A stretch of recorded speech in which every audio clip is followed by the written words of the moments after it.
Reconvening, enjoyed some of the questions during the break, and look forward to more Q&A time together after this session.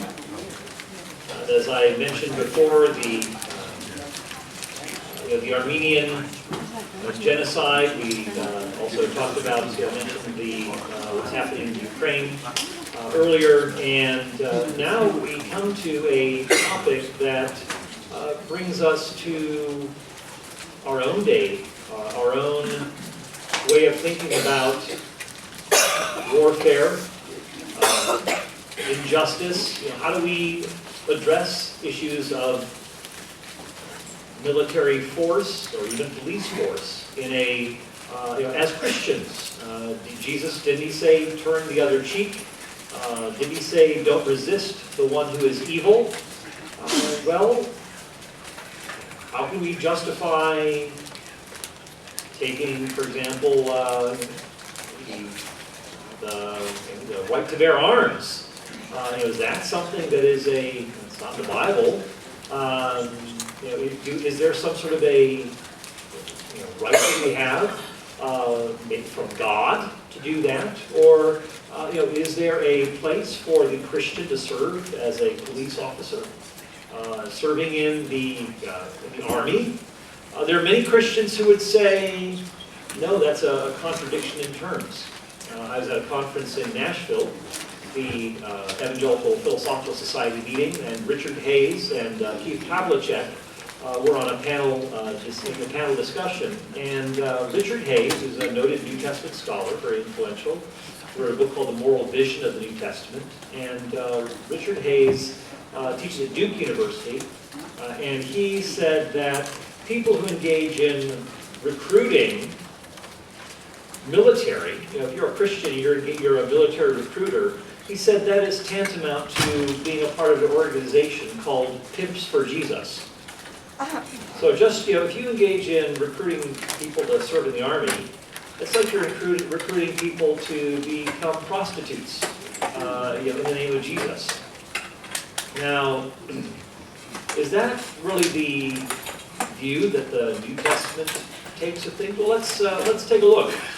What I want to do is address the topic of just war and pacifism, and we'll insert something about terrorism in there too. I think these are all very relevant topics for us to consider. And what I'd like to do is just, as we look at just war and pacifism, I'd begin with just looking at a few assumptions on just war before we look at what the principles of just war are, and then what the New Testament says, and maybe even we can look at the early church if we have time. What do the early church fathers say about the Christian in the military? Is this something that is a contradiction in terms? So let's begin. Well, as we look at the issue of just war, what we are assuming here, just going to talk about a few assumptions, that this theory takes into consideration that not all evil can be avoided, that there are certain intolerable evils that must be addressed, that evil, violence, aggression, and so forth will be with us, that it will be part of our world. How do we address it as believers, as people who stand up for justice? And is there something that I ought to be doing about it in terms of stopping it, maybe even physically seeking to stop it? And perhaps even lethally engaging, if it means, unfortunately, taking someone's life in order to protect the innocent. Now, when we talk about just war theory, we're talking about something that is rooted in, as was mentioned earlier, natural law, as well as the biblical record, that we see the two overlapping. And just war theory is something that is not just something that Christians do, but this is something that is binding for all people. As we read in Scripture, we see that God reveals Himself both in special ways, that is, in the Scriptures, as well as in Jesus of Nazareth, special revelation. But there's also a general revelation that is available to all people, and this includes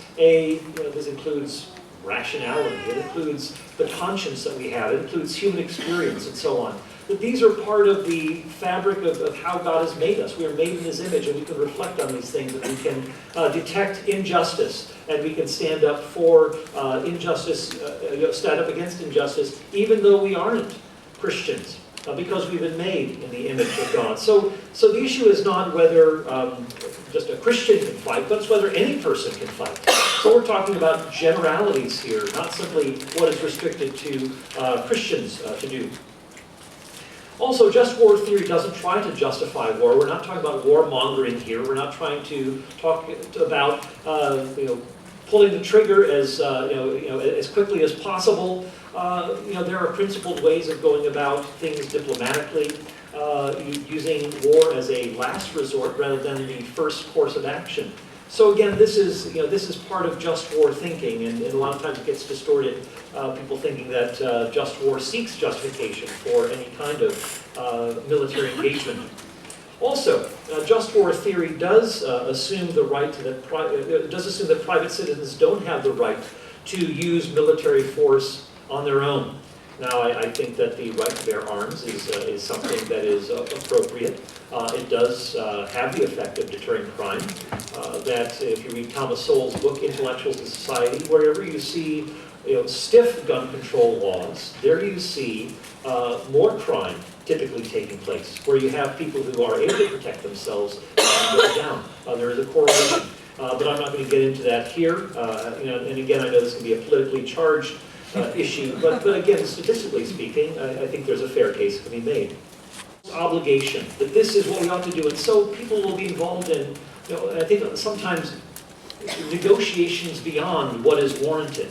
Like Munich Peace Accords in 1938, where someone has shown no track record of keeping treaties and being a person of goodwill and so forth, and just mowing over one land after another.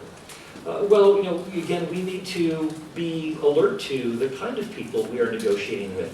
There may come a time when we say, there is no indication that negotiations will even move forward, and so military course of action may be required, or if not, other things like sanctions and so forth. But again, the presumption of peace can actually, if you take that route, you may actually never come to the point where you engage militarily, because what about just taking one more step until it actually may be too late. So what we ought to do is actually take the course of the presumption of justice, that justice, rather than peace, is really what we ought to be considering. Because there may come a time where we say, something must be done in the name of justice, that we, even though we want peace, there are people who are being treated unjustly, and something needs to be done about this. So, peace, I should add this too. A lot of times, peace can be preserved even if a nation doesn't go to war, but has military might and offers protection for people. So even without firing a missile or a gun, people can feel protected because there is a strong military, and so one doesn't need to exert force, but it can deter bullies in the world from doing their worst. So there is something to military might without even having to actually exert that force. Just having the capability can deter. Another point is this. Just war is an expression of loving one's neighbor. A lot of people think, what? What do you mean by that? Well, protecting the innocent, protecting those who have been invaded, those who cannot protect themselves, that there is something very loving and gracious about protecting those who cannot defend themselves. And we utilize this in the police force, that the police are certainly, they use force to protect the innocent. And this would certainly apply not just domestically to a police force, but certainly internationally to an army. So there's this picture of protecting innocence. And not only is it for the present consideration, but also we think of future generations that will be affected. If we do not act, if we do not stop tyranny, if we do not try to avert certain things from taking place, this will impact future generations as well. It's not just a matter of the present, but also the future as well. So if we do not act, then we need to remember that this will affect other generations, future generations, not simply the present one. And of course, Proverbs 24 talks about those who are help those who are being led to the slaughter. Stop those who are being led to pull them back. Hold them back from being led to the slaughter. That there is this picture of the use of force, even here in Proverbs, to protect those from being harmed by evil perpetrators. Also, when it comes, we'll talk about Jesus' ethic and so forth, but we need to be careful that as we talk about loving our enemies, that we don't absolutize this. But isn't love the greatest thing of all, that we're commanded to love God and love our neighbors? Well, yes. But remember how does Jesus engage in love? Jesus will engage in scathing denunciations of those who are opposing him, of those who are false teachers and leading people astray. Jesus says things like, "It'd be better to have a millstone hung around your neck than for you to be drowned in the depths of the sea, than for you to lead one of these little ones astray." Very strong language here. I'm not saying that Jesus is speaking militaristically here, but Jesus is speaking with great severity, and there is his love is directed to those who are his own, and for those who are bringing harm to them, he is pronouncing judgment. And so there is a place for that, and we have to be careful about simply absolutizing loving your enemies. I mean, do we forgive terrorists for even while they're plotting against us? I mean, if your enemy, if your brother repents, forgive him. Yes, but there is a presumption of repentance that is there. Jesus, in the same passage in Matthew 18, talks about forgiving 70 times 7. But he also talks about those who refuse to act on God's forgiveness, that they'll be handed over to the torturers. Again, you see that kind of language that is being utilized by the same Jesus. We'll come to this in a little bit. Now, pacifistic nations, C.S. Lewis said, will not remain pacifistic for long. That if you take the course of pacifism and do not try to protect yourself or have a nation that protects you, the tendency is that you'll be overrun by a nation that is not pacifistic but militaristic and bent on, say, acquiring territory, like we see in the Russians doing. And a lot of people say, well, what about, didn't Gandhi and Martin Luther King Jr., weren't they ones who brought about great good through their nonviolent resistance to the oppression of their own day? Yeah, we can say yes, much good was accomplished, but notice the kind of context in which they were protesting and engaging. They were in a Christianized setting. Gandhi with the British Empire, of course, Martin Luther King Jr. even appealing to the scriptures that Americans held to be as their authority. Well, this helped to bring about a change in mindset, because this Christian book was the source of influence and pricked the conscience of a couple of nations. But in a place like Vietnam or Communist China or North Korea, well, people like Gandhi and Martin Luther King Jr. would simply disappeared without a trace. So a lot of times, yes, you can talk about this, but as having an impact, but you also need to consider the broader context as well.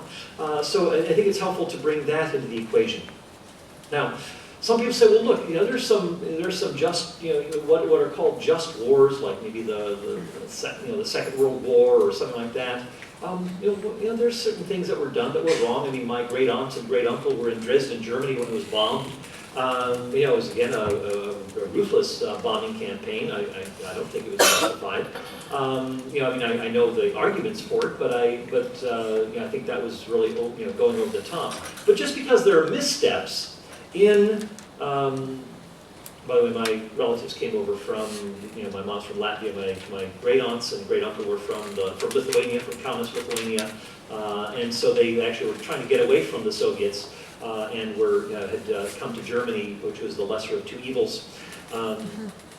But anyway, when it comes to missteps like the bombing of Dresden, Germany, well, just because there are missteps taken, it doesn't negate the justice of the cause itself. So again, you know, a lot of times people will dismiss the justice of a cause just because certain missteps have been made in the process, and that obscures the issue of the just war. And we're not talking about justifying everything that takes place in the course of a just war. So anyway, what are the just war principles that are primarily articulated? Well, there are three primary ones, three essential ones, and then four that are more prudential, that are secondary. If you don't have the first three, you don't have a just war at all. Now, the latter four,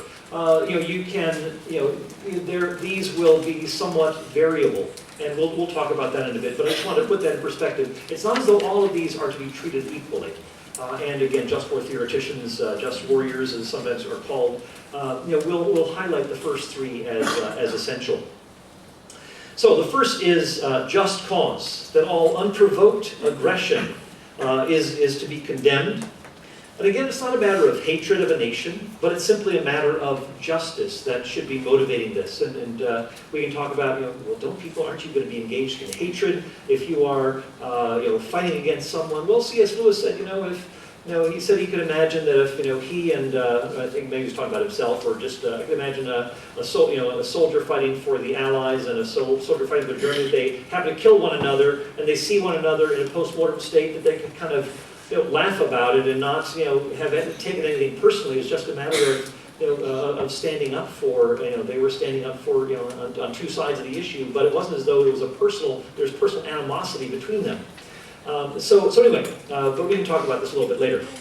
But the point here is self-defense and protection, including the defense of other vulnerable nations, which would be morally legitimate.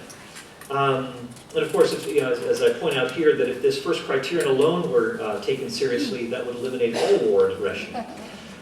Secondly, just intent. The only legitimate intention is to secure a just or fair peace for both friend and foe alike. So it rules out revenge, conquest, economic gain, or ideological supremacy. So just intent, and you seek a fair peace at the end of it all. That is what you're aiming for. So even through war, the goal is to establish peace on all sides. There's also to be a lawful declaration by a proper authority. That it's not simply a group of individuals within a nation, like zealots within Israel, or private individuals or parties within the state, but it must be officially declared by a lawful government. So those are the first three that need to be in place for there to be a just war. Then the second four, the final four. It's April, not March, but we'll talk about the final four here. The last resort is the next criterion. That when reasonable attempts at negotiation and compromise have been tried and have failed, that there comes a time when action is called for. And again, there are judgments that will be made. It's not as though human beings are perfect, and sometimes there are missteps that are made. But again, these are the principles that are to be guiding. But there are not to be endless negotiations. And people say, well, couldn't there be just one more treaty? Well, let's take a look at the track record and see how this nation is doing in negotiations and in showing good faith or goodwill toward a certain end. It may be an attempt at futility. And so we need to make a judgment on that rather than waiting till it may even be too late. So forth. Right. It should be limited and again not a kind of a shock and awe destruction of everything in that nation. 6. Limited or proportionate means, that the weaponry and force that should be limited to what is needed to repel the aggression and to deter future attacks. And again, with the goal of securing a just peace. And then finally, non-combatant immunity, that since a war is an official act of the government, that only those who are officially agents of the government may fight, and individuals not actively contributing to the conflict should be immune from attack, unless in cases of supreme emergency. For example, I mentioned here those not contributing to conflict, POWs, medical personnel, casualties, civilian non-participants. But there may be, as in say terrorist-type activity, where you have terrorists embedded within civilian populations, which is where it becomes a lot trickier and difficult. So, speaking of which, what about terrorism? I would say that, again, terrorism is often, it can be characterized by four qualities. It is asymmetrical, that it doesn't fight in a nation state, like a nation state with a nation state, like two legitimate authorities fighting against one another, as in conventional warfare. It is indiscriminate, that it makes no distinctions between combatants and non-combatants. So there is really a disregard for human rights, for fundamental equalities, and doesn't distinguish between guilt and innocence within a population. It's also unconventional, another characteristic, that they will embed themselves in civilian population, schools, houses of worship, using nail bombs to maim and fire to burn. In fact, the Russians have used a device, Tatiana was just talking with her, as in a fellow Ukrainian, talking about how the Russians have devised these bullets that actually have like little saws that actually, when they enter in, they continue to shred muscle and bone tissue. So that, she told me about one man she knew who was shot and in the leg, and it's so, he had to actually, he could not move, but he shot in the leg, but he could only move on his elbows for 4 kilometers till he could finally find safety. This is happening again in Ukraine. By the Russians. So a lot of, again, this is more like terrorist stuff.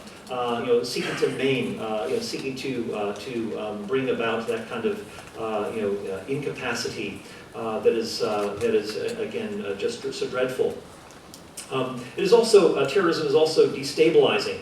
That it threatens global and national political order, aims at the destruction of innocent human life, engages in sabotage of life-enhancing systems. There are cultural, political, economic. Think of the ISIS destroying these museums and in the ancient Near East, from the ancient Near East, that preserve artifacts from the ancient Near East. Just a sad destruction of civilization, of reminders of civilization, of our history, and really giving the opportunity to rewrite history according to the ISIS ideology. When you erase history, then you can now begin to rewrite it yourselves in your own ideological manner. A response to the issue of terrorism itself, just a brief response, and then we'll look at the biblical text and see what Jesus says about warfare and so forth. Just war principles would apply to terrorism, not simply conventional warfare, but as simply engaging in a military way, but also cutting off terrorist capabilities. Their sources of funding.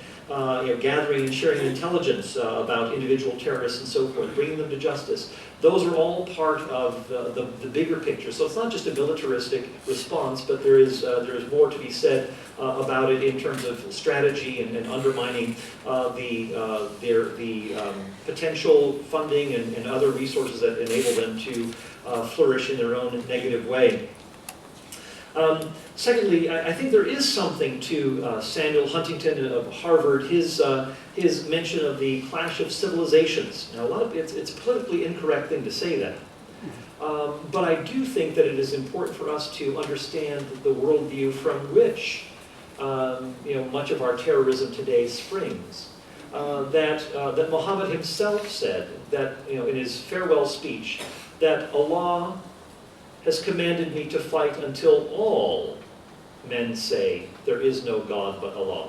And his followers took him seriously. In fact, 100 years later, after Muhammad died in 632 and 732, you have Muslims at the gates of France, in Tours, France, where Charles Martel fights against them and is victorious. But again, there's a vast spreading of Islam, and again in the very spirit of Muhammad. And traditionally, over in the history of Islam, there have been two realms under which it operates. That there's the realm of war, and there's the realm of Islam. And anything that is not under the realm of Islam is fair game for being attacked, for jihad. So I think there is something to be said about a clash of mindset. I mean, there was a theocratic mindset Muhammad had in mind. He didn't envision a a secular state. Everything is bound up together. There is no, quote, church-state separation in the mind of Muhammad, and of course, Muslims, in many parts of the world throughout history. And there's some in the West who are very sympathetic with church-state relations and think that Islam should go that way. But again, this has not been the has not been the history. So we need to understand the worldview from which most terrorism today springs, and call it what it is.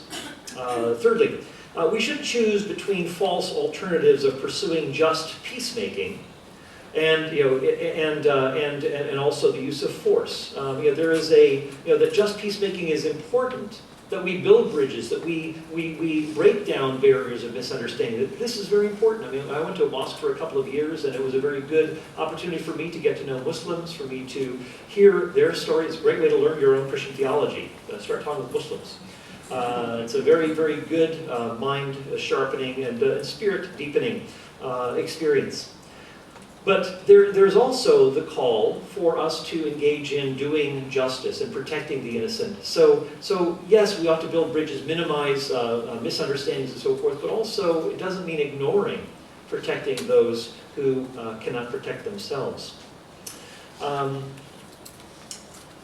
Also, we need to we need to remember that sometimes terrorists will, often will, take the use of force and even death on their side as it will just further spur them on to hostility. But those are the risks that we do take in a world like ours, and that we just need to be prepared for that sort of a thing. If you don't do anything, of course,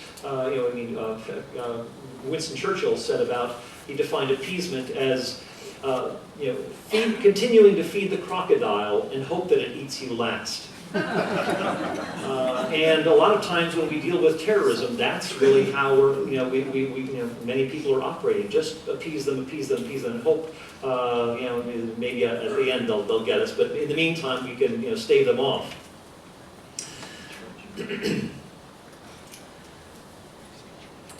Now, what about Scripture? Scripture, pacifism, and just war. Did Jesus teach pacifism?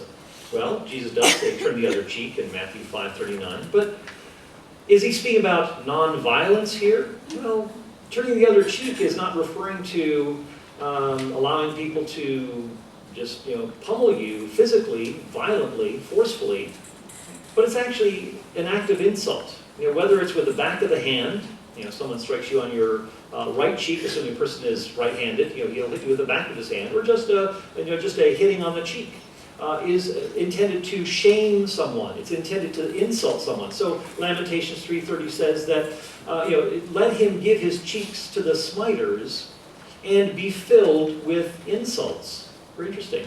It's not an act of violence, but rather an act of shaming, humiliating, insulting. And so Jesus is saying, if someone insults you, be willing to take another insult. Someone shames you, be willing to be ashamed, to be shamed. Don't retaliate, don't take personal vengeance. It's interesting that Jesus himself didn't literally turn the other cheek when he was struck at his trial. But he wanted to know why he was being struck. What wrong had he done so that this command was issued to strike him? So we have Jesus himself not taking this command literally, if you're referring, So it is interesting to see this sort of a thing. Secondly, what about not resisting the evil person? Also found in Matthew 5:39. But we see Jesus resisting evil people all the time. He rebukes the religious leaders in Matthew 23. He cleanses the temple in John 2 and elsewhere.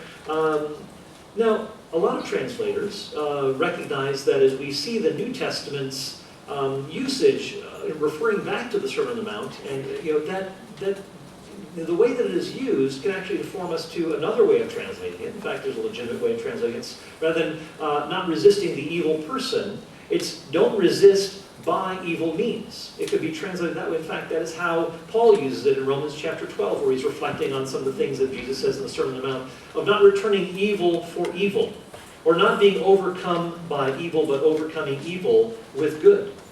And so here Jesus is, this is being referred to in Romans 12 and also 1 Peter chapter 2, that Jesus, when he was reviled, did not revile in return, but rather entrusted himself to the one who judges justly. So we have Jesus who is, speaking. A lot of the leading texts that are used for pacifism, I don't think are actually saying that very thing, and especially as you see Jesus in other contexts, it doesn't seem that that is being that shouldn't be absolutized.